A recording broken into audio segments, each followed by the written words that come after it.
Hello everyone and welcome back to the Great Book of Grudges. My name is Nathan and we're back with some more Warhammer 3 DLC speculation with something that I'd like to call the Valkyrie and the Avatar. So this is a cross-game DLC idea which has been in my head for a while, mainly because it's quite a good theme.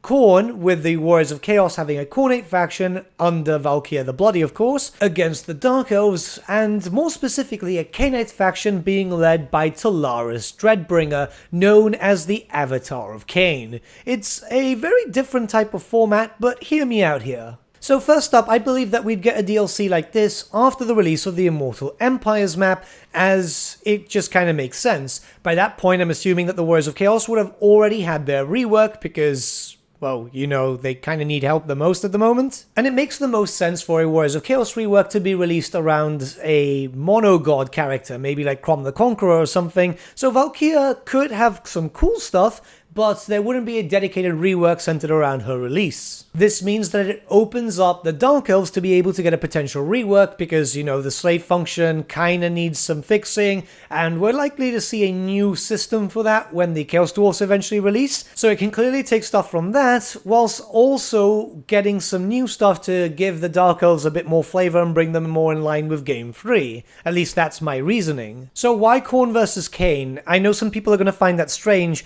and really, it's because it's got some interesting plot points in the lore, especially since they're both kind of similar. You know, we've got the Lord of Murder and the Lord of War, so it could be this theme of who is the true blood god and the legendary lords being the devoted servant here.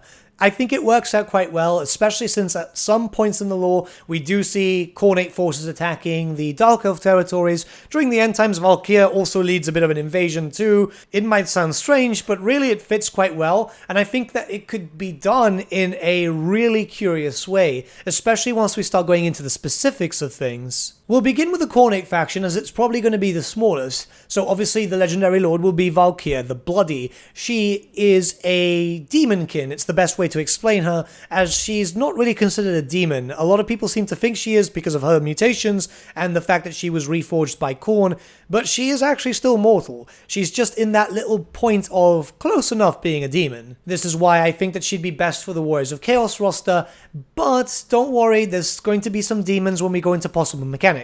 So how she works on the tabletop is more or less how I expect it to work in Warhammer 3, a flying character who's very good at melee, being quite dedicated to taking out characters, being heavily armored, and I imagine boosting up the leadership of her troops quite heavily so they won't break as much. I'm obviously imagining that a Warriors of Chaos rework would have already been released, so whatever comes there would come into effect here, but also I think that due to the fact that she's so hyper-aggressive in the lore, and I mean really aggressive, that she would have the benefit of being a pseudo-horde legendary character, just like the legendary characters for the Vampire Coast, meaning that she could still empire build and so on, but she would be able to recruit troops on the move, which kind of represents the whole thing of Warriors of KHORNE flocking to her, as she is known to be the Bride of KHORNE. I think something like that is simple enough to add in, and it would just make things a lot more fun, especially for something that you're expecting to move around, because that character should be moving around as much as possible.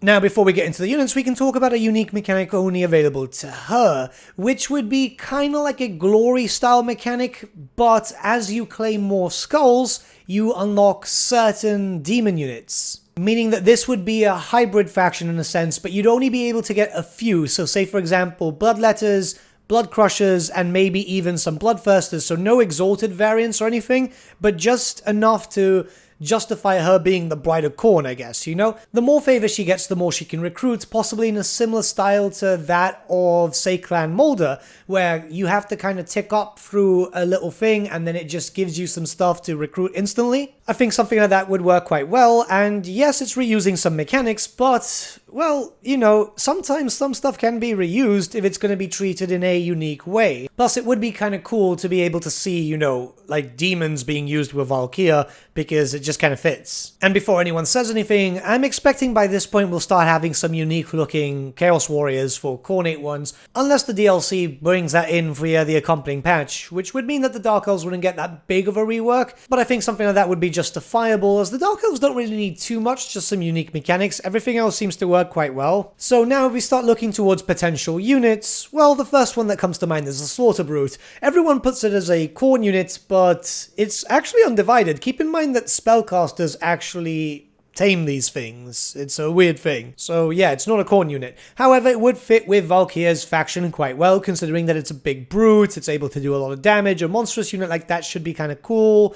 And, well, cool factor is a big thing. I mean, these just look awesome. So overall, decent damage, high health pool, quite fast too, which should be quite well to fit with the rest of the Warriors of Chaos roster. So yeah, it's not too bad. I imagine them working in a similar sense to maybe the Carnosaur, but maybe just slower, which could work out quite well. That and, again, yeah, cool factor is the main thing. Chaos War Shrines would be awesome because, well, you know, Chaos War Shrines, it's a weird thing that we still don't have them yet. And what they would be is very large, very durable, but they're mobile buffer units. They could also have some debuffs too. You could easily have, say, for example, two variants. One that focuses on buffing and the other one that focuses on debuffing. It's more just to fluff out the roster a little bit. And, you know, they always try to do that with variants. The fact is that the Chaos War Shrine is a very popular unit from the tabletop days. It's still weird that we haven't seen that. We do have another variant, obviously, with the Norskins and the Chaos War Mammoth. But I want the proper one. The proper one just looks really cool. They didn't have debuffs on the tabletop, but it would be nice if we had two different variants so you could use them for two different things. It's kind of like you have so many different corpse carts. While those existed, it would just be nice to kind of fluff the unit up a little bit more. And then if Creative Assembly want to add in some extra units to actually have some unique stuff, Wrathmongers and Skull Reapers would be really interesting as, you know, they're both end times units, yes, but they're really cool. This gives us a big unit with flails, another one with great weapons. The fact of the matter is, the KHORNE roster is pretty much almost complete, even if we just take into account the recolors or just the reskins, because unfortunately the Chaos factions were mostly focused around just building up another model and getting something else. So this brings us two new unique units, very visually different. They would require new mechanics. They'd look quite cool, and just generally adding in something that could be just big factor here. It's a good way to cross-promote too, which I think is a great way for Games Workshop to get into the idea of that. So that way you could sell the character miniatures to people who have been buying the DLC. And yes, I know these units are more linked to Scar Bloodwrath, but it's more of the case of just filling out a roster to where it needs to be. Plus, he could easily be an FLC, so we'll talk about that in just a sec. I'm imagining that stat-wise and just unit-wise, they'd be like tier 5 units, which would be kind of cool to add in a few extra big boys, especially for the Warriors of Chaos roster, which is kinda lacking on stuff. Plus, I'm going to say it again because its main thing when it comes to these DLCs, cool factor. The Wrathmongers just look absolutely awesome. They're one of my favorite units from the End Time series. So then that brings us to the Dark Elf section, which obviously the legendary lord would be Solaris Dreadbringer. He was a named hero choice when it came to the Warhammer Fantasy series, but, you know, he could work out quite well. Plus, there's not that many missing Dark Elf characters. Solaris is actually quite a big favorite too, so yeah. So, Solaris is the Hand of Kane. He's a big fighter. Yes, he works under Harganeth, and he is the captain of the Harganeth Executioners. But the story could easily focus around a Khorne invasion and Hellebron sending him up there because, well, you know, a captain needs to deal with invaders. So this is a character who's focused around melee combat. He's actually got pretty decent stats all around. He was able to do quite a lot of damage. I quite liked bringing him on the tabletop when it came to fluffy games. He was also a character that was built to take out other characters, so you've got that similarity sense with him and Valkyrie, which is why I think that the theme works quite well, because it's one against the other. Who is the strongest? He could literally start anywhere, which is why I was thinking that he could then be up in the north, as maybe he's taking the fight directly to Khornate forces, or he could be going to Norska. Obviously, when it comes into the Immortal Empires, then he would be instantly already either as a vassal or a military ally of Hellebron. And if you're wondering, yes, the character didn't have an official miniature. It's one of these weird things that you had to kit bash because Games Workshop were kind of lazy, and yeah, that's all I can really say. In terms of his unique mechanics, I'd say you need to look at his special rule from the tabletop known as Kane's Sacred Slaughter, which on the tabletop meant that any unit that he joined, they would all have Frenzy. And I think that could be interpreted in a different way. Now, if you remember, going in for the Realm of Khorne, you have to fill in a bar, and that gets filled out by doing more damage and so on. So I think Kane's Sacred Slaughter could be done in a way that it could give you faction-wide bonuses to melee damage and speed and so on as you fill out that bar. And it will deplete, just like anything to do, like, say, for example, the old fightiness thing and all that, even the Khornate stuff. So your forces could even get weaker if you're not slaughtering in the name of Kane, which, yes, has a lot of stark contrast to that of Khornate stuff, but again, the similarities, and that's why I think that it's a really cool idea. Plus, it's about time that we had a more hyper-aggressive focused Dark Elf faction, because most cases, you don't really do that. It's going to be a bit weird, but I imagine that there's not going to be too much involved with this character, but rather a heavy emphasis on a rework when it comes to the Dark Elves in general. Now, in terms of units, this is where it gets a bit tough, because the Dark Elves are almost complete. I know you hear that a lot when it comes to the videos, but unfortunately, just the Dark Elves didn't have a lot of stuff in general, so this is where things get a bit weird. So the Statues of Kane could be possible, mainly because they were mentioned in fluff. So yeah, the lore establishes them, but they were never really a unit. They did eventually become a unit when it came to 40k and obviously Age of Sigmar, so I do see a point of, yeah, this could potentially work out quite well. A large monstrous magical unit, possibly having some spells of dark magic attached to it, and just being able to be quite fast, very anti-large. I'm imagining kind of working in a very similar sense to the Terracotta Sentinel, considering that it is a statue, likely to be a bit faster though, but yeah, that's something that I think could work out quite well, and it's something that would look pretty cool, let's just be honest. Sea dragons would be kind of cool, because we know that they can go on land, they just kind of slither about and all that, because they're more like serpents. And, well, it would just be kind of nice to have something quite large too.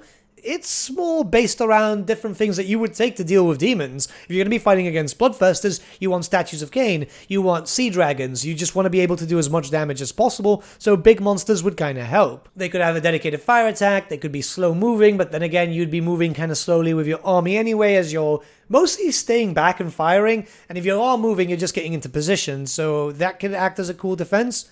Plus, you know, sea dragons are kind of cool. Again, cool factor is a big thing. I'll be very honest with you, it's very difficult to look through all the different things when it comes to the Dark Elves, because, yeah, there's just not a lot of missing stuff. So I'm trying to find stuff which would be justifiable and cool. It's not out of the question for something completely new to be created, which could be the case here. We've seen it happen with different factions and so on. I would like to see something on the lines of Hageneth Executioners, but with additional hand weapons. I think that would work out quite well. Give us something very heavily armored and easy to do some damage with, which can fit with the theme here. You want anti-infantry units to be able to deal with, you know, Chaos Warriors of KHORNE, Bloodletters, and anything else that would be thrown at you, so anti-infantry would work quite well, and being a higher tier unit would be kind of cool. You never know, but I'm going from what I feel is needed, and I could be wrong. You guys could have suggestions of completely new units, and if you do, let me know your thoughts in the comments below. Anyways, moving on, accompanying this patch and DLC cycle would likely be a Dark Elf rework. You see, the Dark Elves could do with a little bit of a touch-up here and there, just to bring them more in par with Warhammer 3 factions, and specifically I don't know exactly what could do there. I've got some notes, and eventually I'll talk about that too, but some general ideas would be, as I said, fixes to the slavery mechanic, just to like make it a bit more stylized, taking inspiration of whatever happens to the Chaos Dwarves, because it's likely that they're going to have some sort of really intricate type of slavery thing. And since we've seen that happen before with the Vampire Coves becoming the cults and obviously the Skaven Undercities, yeah, it can happen. As long as it works well, it can happen. A dedicated section to rework Morathi to have a mix of Sineshi units and Dark Elves to be like a proper sub-faction. I think that would work out really, really well too, as that would then differentiate the different factions, and you have more incentive to play as a standard Dark Elf with whatever fixes are coming in, and then obviously Morathi with her faction too. Its replayability. Look, you and I both know that I'm not going to stop talking about this until we have a proper Morathi faction, and if anyone's listening from Creative Assembly, come on, please, like, it would just be cool, and you've already got all the assets, you just have to kind of make a new faction. Well, not really a new faction, just kind of mix and match, and there you go. Sub-factions would be amazing, especially if implementing them through DLC cycles and FLC cycles and all that, going around through reworks. They don't have to be a lot of them, it's just it would bring a lot more incentive for people to go back, buy Warhammer 2 if they don't have it, or Warhammer 1 to make sure they have all of them, and that way they have access to Mortal Empires, and, you know, it just works out kind of well. Other than that, I think the Dark Elves are alright. They just need a bit of a fix for slavery and, you know, sub-factions, and that's it. Everything else works out quite well. Obviously, they could do with some newer stuff here and there, but I think that they do alright as it stands. They're a fun race to play. Just adding a bit more flavor, especially with slavery, and not making an accounting simulator, that would work out quite well. If we jump into FLCs, there's a few things that they could do. First up, if the Wrathmongers and Skull Reapers end up being part of the Khornate faction, or, well, Warriors of Chaos, I'm just calling it Khorne because, you know, she's a dedicated character and all that.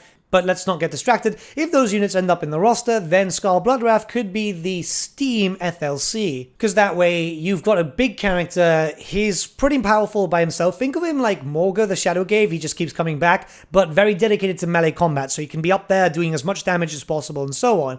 Now, admittedly, he will feel rather empty without the Skull Reapers and the Wrathmongers, but I assume that's a good way for them to kind of go, well, if you want them, just buy the DLC. But I imagine that the character could do rather well without them anyway, because, you know, Skull Crushers, Warriors of KHORNE and all that, he's already got a decent amount of possible units, and he could be a Warriors of Chaos Legendary Lord, but I very much doubt it, considering that, well, you know, it's a lot of stuff, I imagine, at that point, because that would be 2 Lords for KHORNE, and we have to wait and see when it comes to that. So he could easily be moved on to the Mono God faction, because yes, he's a Demonkin, but he could work quite well there. He could easily work with both. I mean, for all we know, Creative Assembly could be deciding to split up all the Warriors of Chaos sections too, so we have an Undivided, KHORNE and all that.